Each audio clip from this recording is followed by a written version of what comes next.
test since Maya almost broke her butt bone, and despite how angry she was at first, she seemed really happy now. The treacherous three got suspended for a day and had to write an apology to Maya, but the letter wasn't sincere at all. Dear Maya, we're sorry you fell. Be more careful next time. I had a feeling that Maya was just waiting for the perfect time to get back at them. She's too tough to just let that slide. Anyway, today is a big day. We have a class trip to the Museum of Natural History.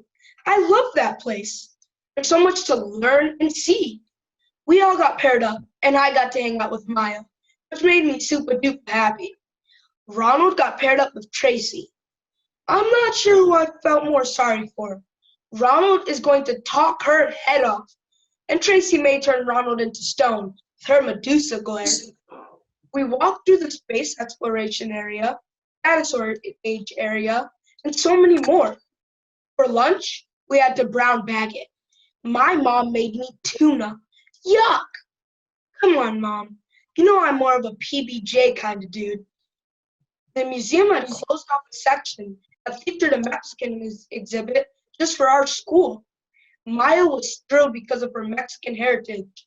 She told me stories that her Nana told her about the Maya civilization she was named after. The Maya are a very proud and strong people. They were known for their amazing architecture, science, astrology, and mathematics. Did someone say science? Ronald yelped with enthusiasm. No, Ronald, go back to boring Tracy. Oh, okay. Ronald said without missing a beat.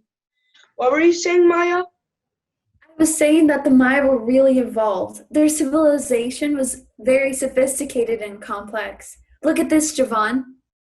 Maya read from the plaque next to an ancient mask. This mask was used by Maya warriors to fight in war by harnessing the powers of the cosmos. It says here that anyone who wears the mask will absorb the star's energy and can become invisible to their enemies in a time of battle. Whoa, that sounds dope. A little too superhero-like for me, but I can't imagine how cool it would be to be invisible. Tracy heard everything Maya said. She pulled her sisters together. I want that mask. I'm going to make a distraction, and I want you to grab it. Okay, Tammy? I don't think that's a good idea. We can get in a lot of trouble. Hey, I'm the oldest, and you have to do what I say. You're the oldest by only 4 minutes. Just grab it when the alarm goes off. Alarm? Miss Burnett, may I go to the bathroom? Okay, but come right back. We're about to continue with the tour. Sure thing, Miss Burnett. Tracy scooted out of the area, looking for the fire alarm. She didn't have to go far before she found it. She looked around to make sure no one was watching, and then it was pandemonium. The sound was so loud, I couldn't think. What could have caused the alarm? I looked for some smoke or emergency, but there was nothing out of the ordinary. Miss Burnett gathered us all together and rushed us out of the area. Tammy and Tanya did as they were told. They took the mask off to display and put it in their backpack. Tracy caught up with the rest of us as we plowed out of the museum and back onto the school bus. Give me that mask. Hey, Ronald, I said as we were heading back to school. Too bad the day was cut short.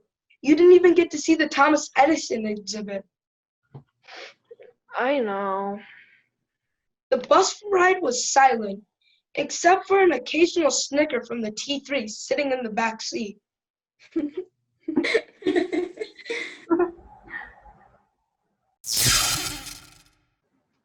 next morning, school was back to normal. Kinda. Ronald was super sad that we had to cut the museum trip short. He was moping around like someone stole his microscope. Maya was more quiet than usual. She looked so focused, like she knew a storm was coming. But what was really unusual was the silence coming from the treacherous three. Any other time, you can't shut them up. Today, not a peep. During lunch, I sat with Ronald and Maya. We were yapping about nothing in particular. The T3 were sitting behind us. I turned around occasionally because they were strangely quiet. They all had weird looks in their faces. I could see Tanya to my left, Tammy to my right, and Tracy in the middle. I turned back to talk to Ronald, and I heard a gasp from the triplets. When I looked back at them, Tracy was gone. How did she disappear so fast? I looked around the cafeteria and didn't see her. Why did it look like Tammy and Tanya had just seen a ghost? Javon, Yeah? Oh, hey Maya. is there something wrong? As I turned back around, I saw that Tracy was back in her seat. Puzzled, I said, "No, everything's cool." But I was thinking that something strange was going on. When school was over, Maya and Maria took their usual path home through the bald spot. The two of them were holding hands. Maya walked at a steady pace, while Maria skipped and sang. La la la la la la la la la! Out of nowhere, their arms were forcibly separated, like someone yanked them apart. Ouch! Then Maya was pushed to the ground and her books flew across the dirt. Why did you fall down? I didn't fall. I was pushed. She thought she heard a low, sinister giggle. Maya got up and was immediately pushed down again. Why do you keep falling down? I'm not. Something's pushing me. I'm scared. Don't be. One of Maya's books flew from the dirt and hit her in the head. Ouch! Maya, the wind is throwing books at you. I don't think this is the wind. Another book propelled from the ground toward her head. Move! Maya yelled, throwing her hands toward the flying book. The book stopped and boomeranged until she heard a thud. The book appeared to stop in midair and then fell to the ground. Both Maya and Maria heard someone yell. Ow! Then they saw footprints in the dirt running away. The two sisters just looked at each other. Maya, Yes, Maria? are you a witch? When they got home, Maya looked in the bathroom mirror and saw the newest bump on her forehead from the flying book. I must have the bumpiest head in the city. How did that book fly from the ground directly at me? And what about those footprints on the ground? And I know I heard someone say ow. Maya, can I come in? Sure. Maya, I'm scared. I don't want to walk home after school anymore. And how did you stop that book from hitting you? I saw you stopped it. How did you do that? Maria, you're my little sister. I love you more than anything in the world. And with love comes trust. Can I trust you? See, Maya, you can trust me. Okay. I'm going to show you something, but it has to be a secret. Can you keep a secret? You can't tell anyone, and I mean anyone. I can. Cross my heart. Okay. Maya took a deep breath and opened her arms wide, looking at Maria with an expression that showed just how much she loved and trusted her sister. Maya whispered. Move. Slowly, Maria floated upward and toward Maya. She immediately gasped out of fear until the butterflies in her tummy made her giggle. Maya, how are you doing this? Maria asked as she gently floated into Maya's waiting arms. Maya gave her the biggest hug, kissed her on her nose, and with a tear falling down her cheek said, I don't know. as the glowing red amulet shone between them both. Tracy, I don't think this is a good idea. Mom and Dad would kill us if we were caught shoplifting. We're not going to get caught. We can't get caught because I can't be seen. And whatever I touch can't be seen either. Plus, don't you love this outfit? I think I'm going to wear it to the big dance with these killer shoes. They're so hot. I'm going into the dressing room, and when I come out, I'll be the cutest looking girl in the mall. Except no one will be able to see you, Tracy. Whatever, Tanya. Give me the backpack, Tammy. Tammy reluctantly handed the backpack over. Tanya and Tammy stood there helplessly watching Tracy walk into the dressing room. They both knew this was wrong, but just like when they were little kids, Tracy was always the one in charge. This moment felt like the time in the first grade when Tanya found her teacher's wallet on the side of her desk. It was just as the class ended and they were leaving for the day. Tammy picked it up and started to hand it to Miss Brown, who was speaking to Billy Lopez about his constant nose picking and smearing his boogers on the backs of everyone's shirt. So gross. Because of that, he got the nickname Billy Boogerback, which is stuck to this day. Anyway, just before Tammy went to tug on Miss Brown's dress to give her the wallet back, Tracy grabbed Tammy's hand and took the wallet away from her. She put it in her Princess Buttercup lunchbox and never gave it back. Tammy and Tanya stood there helplessly, knowing that Tracy could do whatever she wanted, whenever she wanted. It was just her way. Now Tammy and Tanya stood just as helplessly in the clothing store outside the dressing room. They could only see Tammy's feet under the door. She put on the outfit and the new shoes. Then in a flash, her feet disappeared. The door creaked open, and Tammy and Tanya could see the impressions of footsteps on the plush store carpet.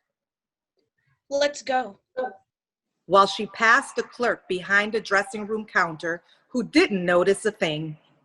Tanya and Tammy walked swiftly toward the exit. Tracy was behind them. At least they thought she was behind them. As they approached the exit, the security guard greeted them with a tip of his hat and said, "Have a nice day, ladies." You too, sir. As the automatic door swung open, the alarm went off. Excuse me, ladies. You mind coming back here, please? No, sir. We don't mind. I'll meet you outside. Tracy whispered just loud enough for the security guard to hear. You'll meet me where? What? We didn't say anything, sir. Nope, not a thing, sir. I thought I heard you ladies say something. Starting Hernandez. Probably on the fritz again. The guard pulled out an alarm detector that looked like a long paddle and waved it up and down over the girls. It didn't make a sound. With a puzzled look on his face, he said, "Well, I guess this alarm system works as well as these darn hearing aids. Well, I guess what? You ladies can go. Have a nice day now." You too, sir. After walking a couple of yards, they were startled by, Boo! Ah! You two suckers almost got arrested. That wasn't funny, Tracy. We could have gotten in big trouble. Tanya turned around. She saw nothing but could smell the scent of Tracy's designer perfume. Oh, please. Here, take the mask and put it in the backpack. I want to make sure it doesn't get damaged. I needed to teach Maya a lesson tomorrow at the big dance. Poof! Just like that, Tracy appeared in her new cute outfit. Her hair and makeup were absolutely perfect. So was the sneer on her face. Tanya put the mask in the backpack, and the girls hopped into the back of their dad's limo and drove off. What the girls didn't see was that Ronald and his parents were in the mall too, and he saw everything. Everything. Hey, Denise, can you please pass the asparagus? Gladly. You know I don't like these green sticks of death. Blah. You're going to have to eat at least a few sticks of death, Denise. John, we don't call our food death sticks. Technically, I said sticks of death. Death sticks, there's a difference. Javon, you know you're not supposed to bring your phone to the table. Oops, sorry, Mom. I thought I had it on silent. It's Ronald. Can I answer it? Boy, if you don't put that phone down at this table. Mom said with a look that made my head hurt. Last time she looked at me like that, I had to wash all the Thanksgiving dishes by myself, by hand, in the dark. Okay, I wasn't in the dark, but it was hard. I pressed cancel and went back to eating. Immediately, the phone rang again. Oh, forgot to put it on silent. Give me the phone, Javon, now. Pressed canceled and handed it to Denise to pass it to my mom. Denise looked like she just won a year's supply of candy with that crooked smile on her face. Whenever I get in trouble, which has been a lot lately, Denise jumps for joy, because not only do I get in trouble, but my punishment usually involves me doing one of her chores. Looks like I'm cleaning hamster poop for a month. Javon, you're cleaning the hamster cage for the rest of the month. Saw that coming. It'd be so important that Ronald would keep calling. After dinner, I did a little begging and pleading to get my mom to give me my phone back. The puppy dog eyes usually work, but not this time. So I had to barter. I told her not only would I clean the hamster poop, but I'd also wash the dishes, which was usually my dad's job.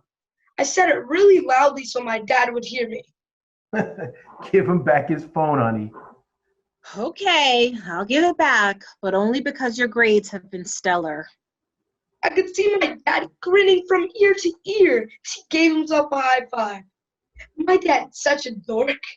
Love that dude. Thanks, Mom. I gave her a kiss on the cheek and snatched it out of her hands. I ran into my room and closed the door. Not only had Ronald called me several times to call him back, he also texted me a gazillion times. I called him immediately, and the phone rang for 0.1 seconds before he picked it up. Javon, you're not going to believe what I just saw.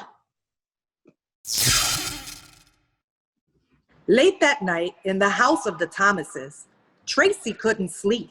She was so excited about the mask and its ability to make her invisible, but she also remembered that there was another power, the power of the cosmos.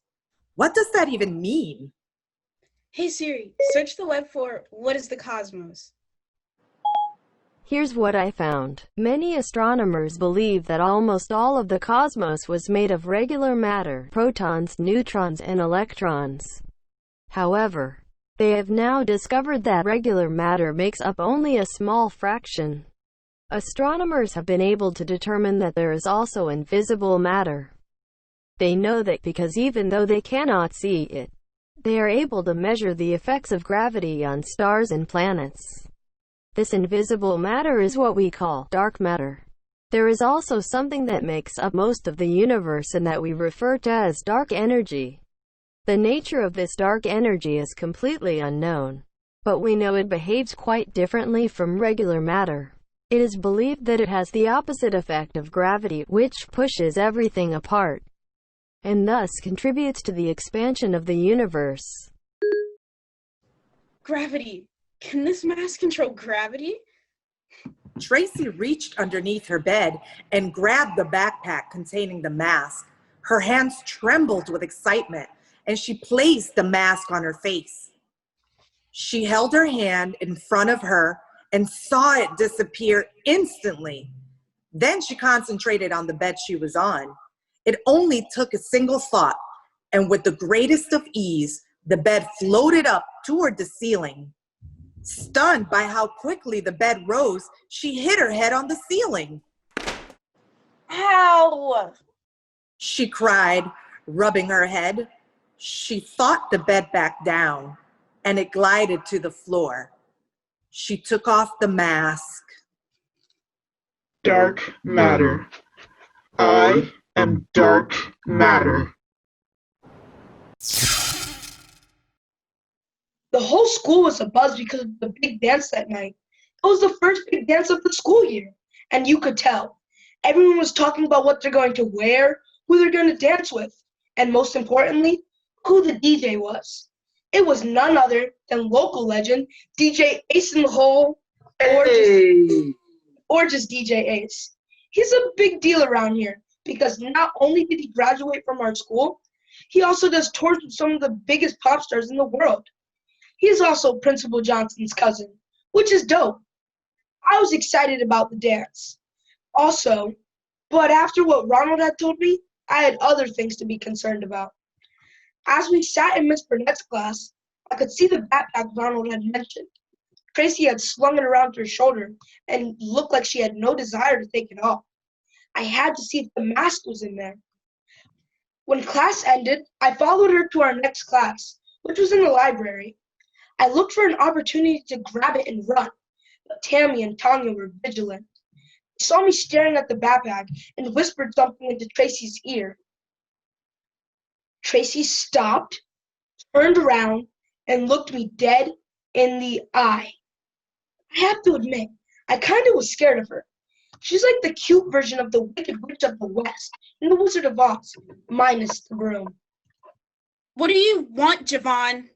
She shouted as she poked her finger into my chest, which really hurt.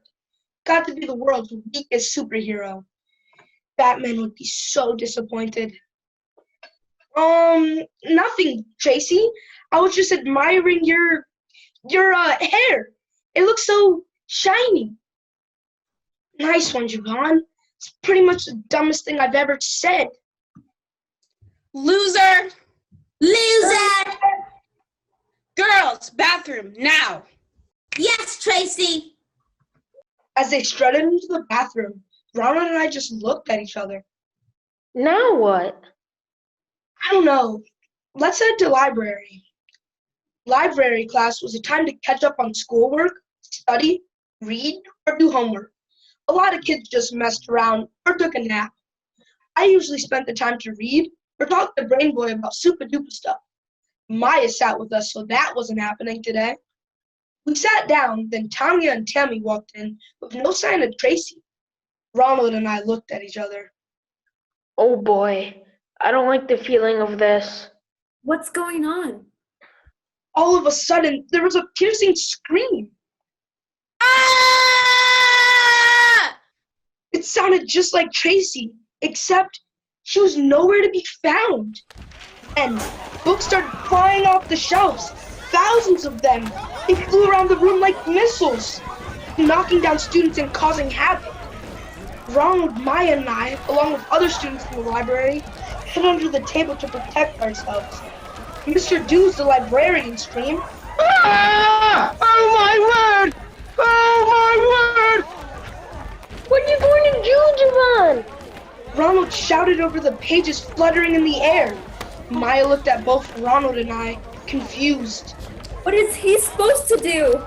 Books were slamming against the wall, through the windows, and striking the floor, ceiling, and tabletops.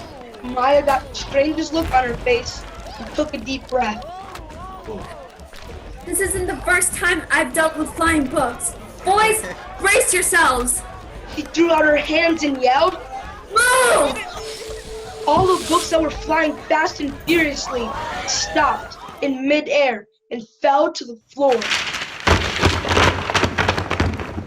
Wow. Then we looked at Maya. We both noticed she had a red glow coming from under her t-shirt. She clutched it, looked at us, and said, I can explain. After the school nurse gave Mr. Dews some smelling salts to wake him up from his fainting spell, all of the students helped pick up the books and put them back on the shelves. When school was over, Maya and I went to Ronald's house, where she told us about the amulet her grandmother had given her. I was honored that she trusted us with such a secret. Who else knows about this? Just my Nana and my little sister Maria. And now you two. I feel like I can trust you. Ronald and I looked at each other with the exact same thought. Should we tell her? Should we tell her? Then it hit me. Wait a minute. You're the one who stopped the helicopter. And then it hit Maya. Wait a minute. You're the Supadupa kid. Oh my gosh! Wait a minute. I'm the only one here without superpowers? Okay, I know we're having a moment here, but we have a serious problem. Tracy has superpowers too, and she's pretty tough. How are we going to stop her? Together. I stuck my hand out, and Ronald slapped his hand on top of mine. We both looked at Maya and nodded for her to join us. She smiled the most beautiful smile and slapped her hand on top of mine and Ronald's. Unfortunately, she slapped a little too hard, and a lightning bolt shot out of my fingertips and started a small fire on Ronald's carpet. In the name of Nikola Tesla, you've got to be more careful, Javon. That's the 4th carpet you toasted this year. Maya, please hand me the fire extinguisher behind you. Thanks. After Ronald put out the fire, he said, Maya, you're about the same height as Javon, right? Yeah, why? Cool. Painboy's eyes lit up, and he rubbed his hands together and snickered devilishly. He ran into his closet and pulled out a box marked, "Do not touch." When I ordered Javon's Supadupa suit, I messed up and ordered the wrong color. I decided to keep it just in case he needed a backup. Turns out it would be better suited for his partner, you. The suit was shiny black and super cool. She went into the bathroom to try it on. It's tight. Have you ever seen a frumpy superhero outfit? I think not. Maya walked out looking like the coolest hero of all time. How does it look? Ronald and I just stood there with our mouths wide open. I may have drooled a little. Boys! Yeah. Oh, wow. You look, nice. Right, Ronald? Right, Ronald? I asked while slapping him on the back of his head. Ow! Oh, yeah, you look, nice. I went to the bathroom and put on my Supadupa suit and mask, which I keep in my backpack. When I walked out, Maya was looking at herself in the mirror. I stood next to her. Ronald handed her a mask. She gave me a sly look and put it on. We smiled. Let's party!